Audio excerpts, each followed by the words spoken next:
Your Pharmacy Career Podcast, proudly brought to you by Ravens Recruitment, Australia's pharmacy recruitment agency, spotlights the myriad of career paths available to pharmacists. Your host, Christy Lee Patterson, and her esteemed guests will be sharing invaluable career advice that you can implement at any stage of your career journey. Welcome to another episode of Your Pharmacy Career Podcast. I'm your host, Christy Lee, and today we have Cathie Reid on the show. Cathie is the co-founder of both Epic Pharmacy and Icon Group. She is a member of the Order of Australia and is also a future astronaut with Virgin Galactic. I had to add that in there. So pharmacist to astronaut, now that is an interesting career progression. Welcome, Cathie. Hi, Christy. Thanks for having me on the show. And it's the astronaut piece is, I guess it's certainly not anything that I envisaged when I first went into my pharmacy studies. But, one of my big beliefs is always that opportunities present along the way in life. And if you don't go through those doors as they open, you never know what you might find on the other side. And bizarrely, becoming a future astronaut was one of those doors at one point along the way. Now, let's start with the story behind the inception of Epic Pharmacy and then Icon Group. I think that's probably the best place to start. What motivated you to start these ventures and to go down that path? Yeah, so I think if we go back to what was the start of Epic Pharmacy Group, it was really about it was driven by a couple of external changes that were happening in the broader industry at that time. One in aged care was the introduction of aged care accreditation standards. And so there was the opportunity there, we felt, for a specialist pharmacy service to provide a service to groups within the aged care industry who were looking for a consistent, standardised level of service that helped them comply with those accreditation standards. So I guess that was the timing circumstance behind the aged care part of the Epic Pharmacy business. And then similarly in the private hospital space at the time, there was a lot of consolidation of hospital operators going on around that same time, back in the late 90s. And again, there was a desire for a consistent, replicable, standardized service from their pharmacy providers. And as those industries, aged care and private hospital, were operating across multiple states, there was an opportunity, we felt, for a pharmacy service provider to also operate across those multiple states and be able to meet the needs of those customers. And back in the 90s, if you sort of had one pharmacy and then bought a second pharmacy, it tended to be in an adjacent suburb rather than a different state. There wasn't really anybody doing very much across state borders, essentially. So when Stuart and I first started out, we bought 4 pharmacies in 3 states in the first 4 months, and that was the beginning. Yeah, that sounds so interesting, and especially the way you said that you bought the pharmacies in different states. I know even now, people as pharmacists, they do tend to sort of stick within the geographical area when they're purchasing pharmacies. I'd love to also understand what were some of the challenges that you had during that time, because I dare say when you're looking back, and it's always very easy to think of all the highlights, but not everyone can see all the blood, sweat and tears, I'm sure, that went on in the background. How did you overcome those challenges throughout that time?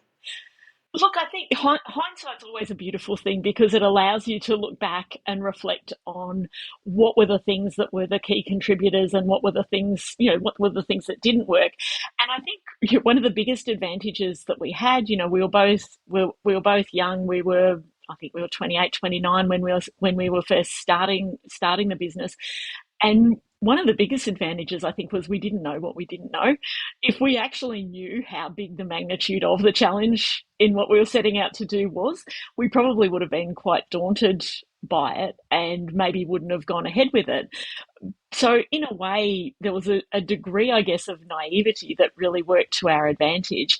And then the other piece, I think, that again, with hindsight, it's kind of easy to unpick the things that actually were the biggest contributors. And we learnt very quickly, because there were 4 pharmacies and only two of us, that we actually couldn't be physically in each site each time. So, when you're first starting out a business, that need to kind of feel like you're there in this all-encompassing presence and being the person who's responsible for everything is can be quite overwhelming. But in our case, because there were essentially 4 locations and only 2 of us, 50% of them had to be without one of us at any given time. So we had to get very good very quickly in building systems and processes and communicating what the goals were, and communicating and training people in what those systems and processes were, so that we could actually depend on those for that delivery of the service. And I mean, I think for the first 18 months or so, I never spent longer than 72 hours in one place, because I was just constantly going from site to site, essentially hiring people, training people, overseeing the service implementation because the number of customers was growing really rapidly, and then moving on to the next site and doing it again. So those lessons in the importance of clarity of communication, making sure that you had processes that were easy for people to follow and clear, so they understood and knew what they were doing, and also being willing to delegate and not essentially owning every bit of responsibility. I can be a bit of a control freak at times, so that wasn't the easiest thing in the world for me, but it was a necessity. And being prepared to essentially hand over the reins to the manager or the lead people at each of the sites and say, okay, well, this is what we're trying to do. This is what I need you to do as part of your role in it. And here you go, and I'll see you next week. And, ring me at any time. But that ability to be able to recognize that you have to let other people be part of it and be in control. Otherwise, your growth is always limited by your own personal capacity. Otherwise, so that was a really early enabler. And I don't want to say that we were super smart in figuring that out. It was one of those things that just kind of happened. But when you look back and go, well, what were the things that really actually allowed us to do what we did and to grow and scale so rapidly? That was a really key part of it.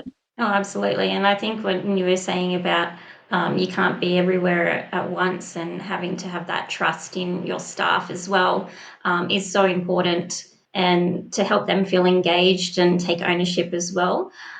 But you talked about the processes and streamlining that. Did you have to look to technology or any sort of digital solutions to kind of help you with that process? So I guess, look, it's fascinating to think now when you think of how we work and operate, all of us every day today. Back when we were first starting out in the late 90s, email was really only just coming in. And, if it was, we had email, but so many people didn't. And particularly in pharmacy, it was common, you had like an email address for the pharmacy rather than necessarily individual. A lot of the communication was still done by fax. So we had, and particularly, in the hospital and aged care industry, all of our orders came in through fax. The fax machines were whirring constantly all day, every day.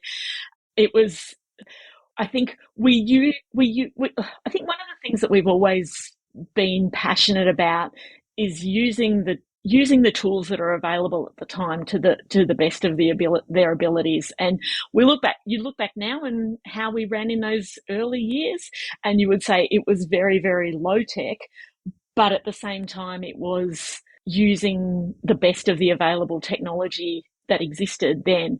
I remember we went to the US, I think it was maybe 2000, because I wanted to see how some of the big aged care pharmacy operators worked over there, and how they were actually growing and building at scale.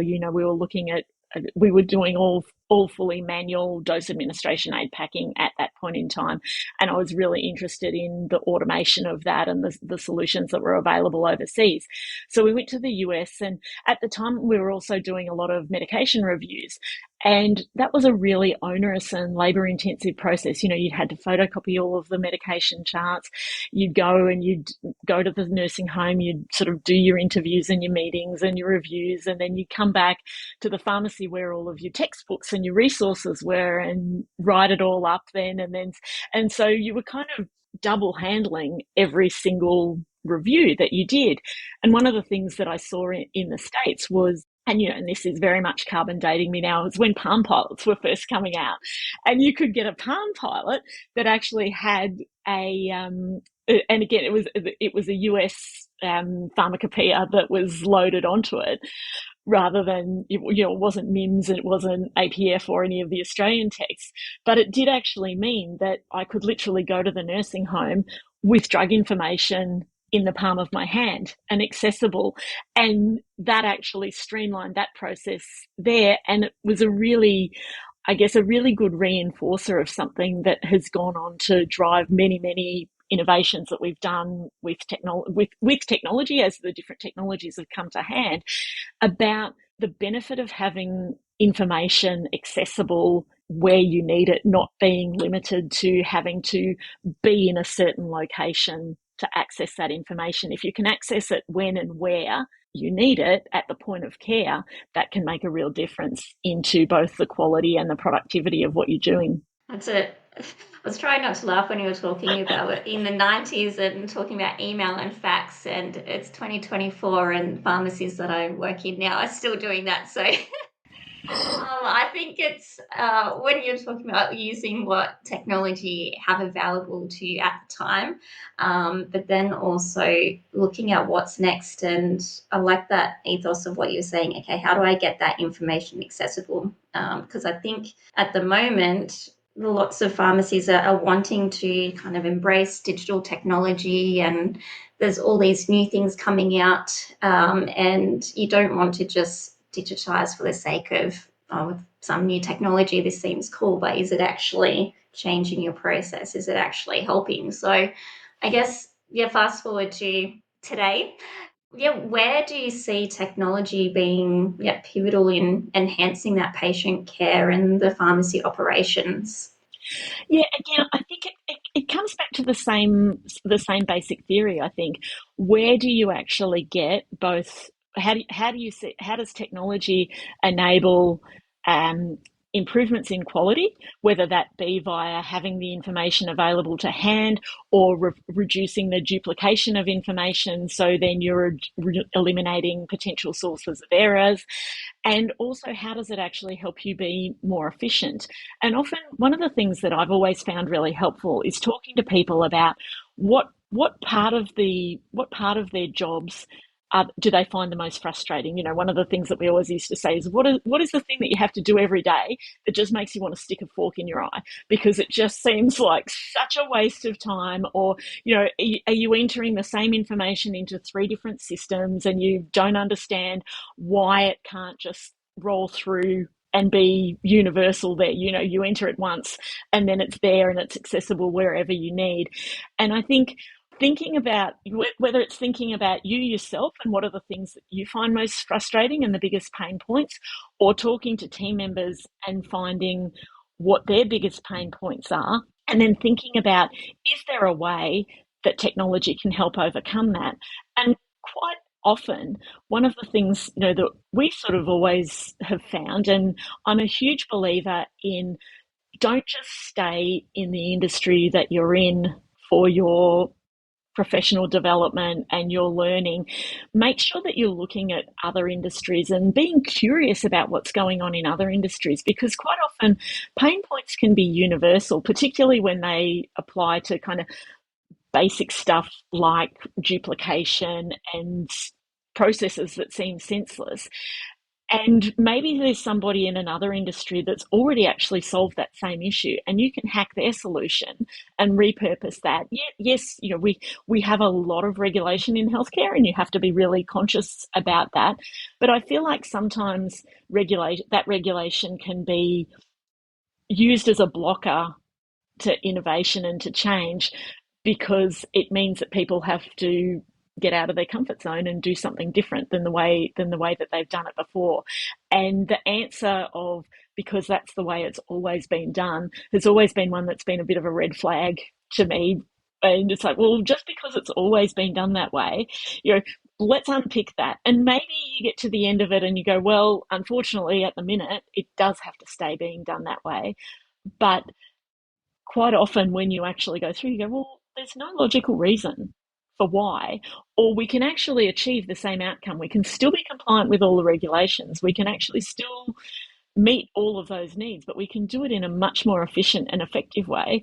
And just if you can take away the things or reduce the things that make people really frustrated in their day-to-day work experience, it's a much more engaging workplace dynamic as well. No one wants to come to work and do things that seem pointless and frustrating. If you can take those things away and give them the chance to do the things that they actually find enjoyable and engaging, that's a win-win for everybody. Absolutely. I've always kind of thought that sometimes the pharmacy industry, we kind of have blinkers on and we're very insular. And I love learning about what other people are doing in other industries and going to events that are outside of the pharmacy, because you can learn so much more from other people, as you say, and maybe they've got a solution and something that we can implement into pharmacy. But do you think that maybe comes with a certain type of mindset, or maybe like that entrepreneurial mindset? And as pharmacists, we're very logically thinking, checking the boxes. We're not sort of thinking that bigger picture, because that's how we've been trained. Do you think if more pharmacists maybe had that more entrepreneurial thinking, could that actually help them with that innovation? Yeah, absolutely. And I think innovation gets used a lot sort of as a buzzword, and I mean, I can't be critical. We actually had, we always had it as one of our core values, and our belief was always that innovation doesn't need to be, it doesn't need to be extreme things. It's really just about finding new and better ways of doing what we do, and ways that benefit us as individuals, ways that benefit the patient, and ways ideally that can have a business benefit as well. The number of, I get a lot of pitch decks and things sent to me, and particularly in the healthcare space, and some of the ones that go, this has got the potential to revolutionise the way healthcare is delivered, and that's always a red flag to me, because as we all know, anyone who works in healthcare knows it's really, really hard to revolutionise healthcare. There's a lot of barriers to change there. But then as you start to walk through the deck, and you find that they're essentially, what they're proposing would require someone to turn what's currently a 3-step process into a 10-step process. And you go, well, why is anyone going to bother doing that? It needs to come from the opposite end. You need to be able to turn a 10-step process into a 3-step process, and then maybe that'll be interesting and engaging. And, there's always that, why would anybody engage in doing this? And it's always, but it would be for the good of the patient. Well, the good of the patient is a great and worthy goal, but at the end of the day, the good of the patient also, things that drive benefit to patient also have to drive benefit to the person delivering the service, to engage them in delivering it. They actually have to be sustainable from a cost perspective, and ideally provide a cost benefit as well as part of the incentive for the change. And I think at times a lot of the innovation that's pitched towards healthcare tends to be more focused about kind of this good of the patient, very worthy goals, without actually thinking of the practicality as to, is it actually deliverable from the people delivering the service, and is it also financially viable? Because one of the things we know as pharmacy, the vast majority of our income is actually fixed by the government in terms of what the government is prepared to pay for prescriptions and the markup on medicines and the service fees associated with that. So it's not like you're in an industry where you just have that flexibility of being able to put your price up to accommodate a changed model of service. In fact, one of the things that you're always trying to find is ways that you can be more efficient and more effective as the as the as the price that you're getting paid is continually getting crunched downwards rather than expanding upwards. But at the same time, we've always, I guess, tried to focus on the positive that comes with that knowledge, that if you can actually find better and more efficient ways and use that use that price constraint as an incentive for finding those ways to be more effective, that is where the change can happen and those ideas can stem for. And it needs to be about whole team engagement as well. No one has a mortgage on being the only person to have a good idea. So it's one of the reasons why, we've never had an innovation department or a head of innovation, because that just gives everybody a leave pass from being able to go, oh, we don't have to worry about that. That's the innovation department's idea. So no, there is no innovation department. We're all responsible for finding new and better ways of doing what we do. I love that. And there's a philosophy that I came across. It's called the Kaizen philosophy. You've probably heard of it. And it's very big on having small changes that make big impact, but bringing the whole team on board, and anyone can come up with the idea. And I love that about what you said about the head of innovation. And it can kind of make people, oh, well, that's not my remit, that's not my section, so I'm just going to turn up, do my job. But a lot of the time, some of the greatest ideas can be coming from the people that are maybe, I don't like to say lower down the chain, because that most of the time they're the most important people.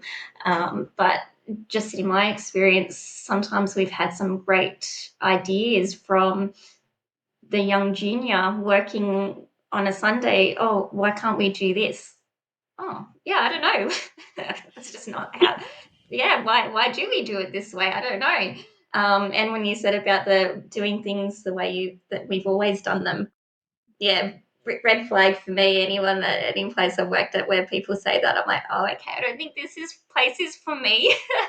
But not just making change for the sake of change, but yeah, really creating those efficiencies. Because you're right, in pharmacy, people are now looking for other revenue streams, and I guess maybe wanting the exciting, cool things that are more exciting and might be revolutionizing, but sometimes you can have more of an impact and have a better impact on your bottom line as well, on those small things that are maybe not as sexy or fun, but it's actually really making that impact. So when I reflect on you talking about aged care at Epic Pharmacy, a lot of people would probably steer clear of that because it's not fun, it's not exciting, but by streamlining those things you can make a real impact. Yeah, exactly. I think that's the thing. And to me, if you think that change can only come from the people kind of in managerial or senior positions, you're actually missing a big opportunity to identify where the most impactful change can potentially be. Look, I mean, it's important to have big, bold visions and strategies, but one of the things that we've always been really big on is going to people and saying, what are the things that are actually giving you the most grief every day? Because we know that if we can solve those problems for them, it not only makes their day-to-day life easier, and it almost invariably delivers efficiency gains, but it also means too that it embodies trust, because people can see that you've heard what their issues are and that you've been open and honest. You can't solve every single problem. That's just a pipe dream. But if they can see that you've listened to them and that you've actually taken it on board and you have developed solutions, it means that you've established that trust and also opened up the floor to be able to make people go, well, actually, if they fix this, well, I'm going to tell them about this as well, because then maybe we can actually fix that. Or if you've got a bit of a crazy idea that you come to them with and say, look, I know this is a bit of a leap of faith, but trust me, I think it could be really good. but it is going to stretch us out of our comfort zones to take on board this new way of doing things. If you've got that trust established from the problems that you've solved for them previously, they are more likely to go, well, it sounds a bit mad, but okay, I'll give it a go. And also know that not everything is going to work. We've had some things that we've tried that have seemed great ideas at the time, but for various reasons they just haven't worked. I was in the original Google Glass Explorer program, and again, one of the things I hacked from another industry. One of the problems that we had at that time was in the compounding area, the need for the four eyes verification. And it was super inefficient because it meant that a second person had to gown up and go into the compounding suite and do that four eye verification piece, which, just the fact that the door was opening and someone else was coming in was potentially a source of contaminant. Or if you didn't want to do that, you had to double bag everything up and then send it out through the hood for someone to do the second set of eyes verification and then send it back in and redo it. And I was like, what about if the person in the suite actually was wearing Google Glass and they could live stream what they were doing? So they could be looking down, and someone outside of the suite could just have a screen open, see what they were doing, could do that, and could actually do that the second set of eyes verification. We could use it for training, where you had a centralized training, instead of having to fly trainers all around the place, you could actually have a trainer in a centralized location. And as new technicians came on, you could run that training remotely and you could see firsthand what they were doing. It was a video, so it could be recorded for training records and everything else. All sounded brilliant in theory, and it actually worked really well, except for the basic practicality piece, that the battery of the Google Glass just didn't last long enough. And you couldn't actually do it for enough time to, you could only do it kind of for 2-hour blocks, and then you had to recharge the glass. And so then there was no point in only having kind of a 2-hour efficiency window, and then the rest of the day you had to revert to the process. So sometimes it can be the really basic things that can actually kill an idea despite all of the best intentions. I mean, personally, I still think I was on the right track with the concept. And now, I mean, the Apple Vision Pro's just come out, and we are going to see, I think, new advances in that sort of area. And I think that will become something that is much more part of the pharmacy process of the future. But at the time when we first tried it, it was a total failure in the end, purely because of the limitations of the technology. But if you don't try, you don't know. Yeah, you gave it a go, and I think that's really important.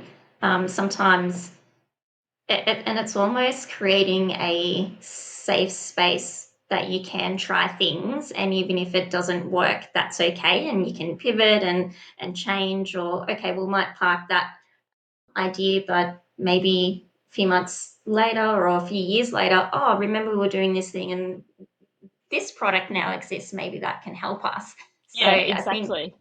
I think, looking at it that way, because I think too sometimes pharmacists, we are probably a bit of a perfectionist as well, because we have to be right when we're checking scripts. Things have to be perfect. But when you're trying new things, it's not always going to be perfect, and things aren't going to work, and you need to adapt, and creating that safe space for your staff, that if they are going to try something new or different, that if it doesn't work, that's okay. I think that's also really important. Absolutely. And I think, I actually went to a conference a few years ago, and there was an international speaker, I think from memory, might have been from Canada, out, and he was actually talking about, he'd done this research into what were the baseline personality traits of people who went into pharmacy. And as you identified, it really tended to be fairly risk averse, process driven, not really entrepreneurial thinkers so his point was that for change to occur, the vast majority of our profession the people who are attracted into pharmacy and the ones who actually choose to study that and then go on to make that their career, from his research, were not the most likely personality type to be able to drive significant change. And he was talking about how to overcome that and to try and bring more entrepreneurial thought in. And at the end of the day, you're wired the way that you're wired. And if you're a conservative, risk-averse person by nature, you're not going to go out there and blow up the farm with wild and crazy ideas. But maybe that's where the opportunity is, to bring somebody in. And by that, I don't necessarily mean, it doesn't need to be an expensive consultant or somebody like that. But some of the best things that we've ever done have when we've brought in someone with literally no idea about pharmacy, who's never worked in the space, who's just actually followed a process from end to end, and then come and going, well, why do you do that? Why do you do that? Why do you do that? Someone who works in the technology field in another industry, and have them look at every step of a process with a really critical lens, and then come to you and say, well, this seems crazy. Why are you doing this? Why are you doing this? Now, the reality is that because of their lack of industry knowledge, and particularly around the regulations and some of the constraints, 8 out of the 10 things that they put forward as, well, you could do this differently, may not be possible because there are those constraints in place. But 2 of them could be, and they could be the things that change. And like I said, it doesn't need to be an expensive consultant or anything else. It could be a mate that you went to uni with who went into a completely different field, and you say, can you just come into the pharmacy and observe for the day? I'd really value your feedback on the way that we do things, and just anything that you can see that you think is a bit mad, just let me know. And that can be the trigger that actually brings that idea that could be the thing that you've, like you say, that unlocks a whole lot of new initiatives. It's funny when you say maybe a mate or someone like that. Quite often, my husband, whenever I travel anywhere, I have to go into a pharmacy, whether it's overseas or just a different town that I'm in. I'm like, I just want to pop into this pharmacy and have a look. And the way that he sees things is so different to the way I see things. And I'm like, oh, wow, this pharmacy is so great. And he's like, oh, but it's so annoying. Like, as a customer, like, why would I want to do that? I'm like, oh, I didn't even think of it that way. So, yeah, getting people to highlight things in a different way is so important. So, yeah, it's always quite funny when we go on holidays together. I make him observe different pharmacies and give him my insights. Yeah. Oh, look, I think that's a great illustration, because otherwise it's very easy to fall into the trap of we see what we see, and particularly when it's our profession, you look at it through a very you've got kind of an unconscious bias already, because you go, oh no, that's just the way it's done in pharmacy.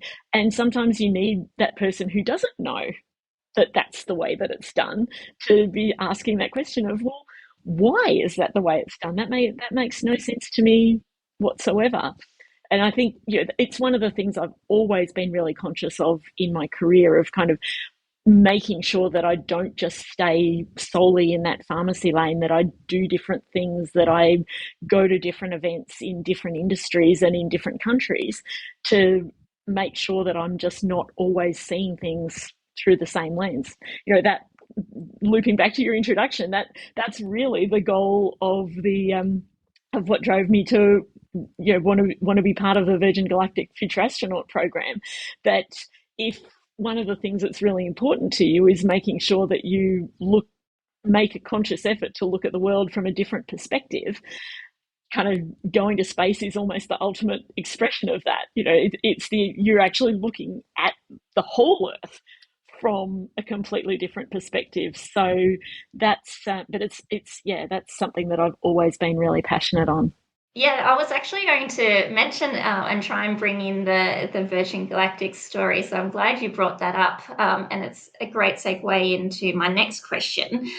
I guess, based on your experience, what lessons or advice would you offer to pharmacists that are wanting to expand their career horizons? You mentioned going to different events and looking at different industries, but yeah, do you think that that pharmacists should be even maybe working in different industries as well, or looking at different areas to get that different thinking or different ways of working? Look, I mean, potentially, but I think you don't necessarily have to change careers. One of the other things that I've always been really big on as well is, that lifelong learning, and always been I was always doing some kind of online course or education, sometimes connected to pharmacy, sometimes disconnected to pharmacy, to try and get an understanding of new things that I wasn't aware on. I think one of the things that I would say, if you're an employee pharmacist and you're wanting to do something different and try something different, the oftentimes, the pharmacy owners can really, will really, certainly in my experience, if someone comes to you with an idea for something that they want to try and something that they want to implement, that's fantastic, because particularly if it's a different idea that you have, or an area that they're really passionate about that doesn't really float your boat for whatever reason. But I think what I would say is, if you're going to do that, make sure you plan it properly. Like, put together, it doesn't need to be a 30-page deck or anything else, but just make sure you have kind of some consistent notes on a page. Go to the person and say, look, I've got an idea that I would really like to talk to you about. When is the time that we could sit down for 15 minutes or 30 minutes or something, and I can explain it to you? If you try and, then that way they will hopefully be in the right mindset when you're talking to them. If you kind of interrupt into their day and start pitching the idea, you don't know what's actually going on in their head. You don't know what you might have interrupted that they were busy thinking on, and you can then get quite a negative response, which actually you might not have got if you planned and prepared a little more for it. And I think if you can spell out what it is that you're trying to achieve, what resources you need for it, what the benefits of it are going to be, it's almost like it's a bit of a pitch deck in miniature.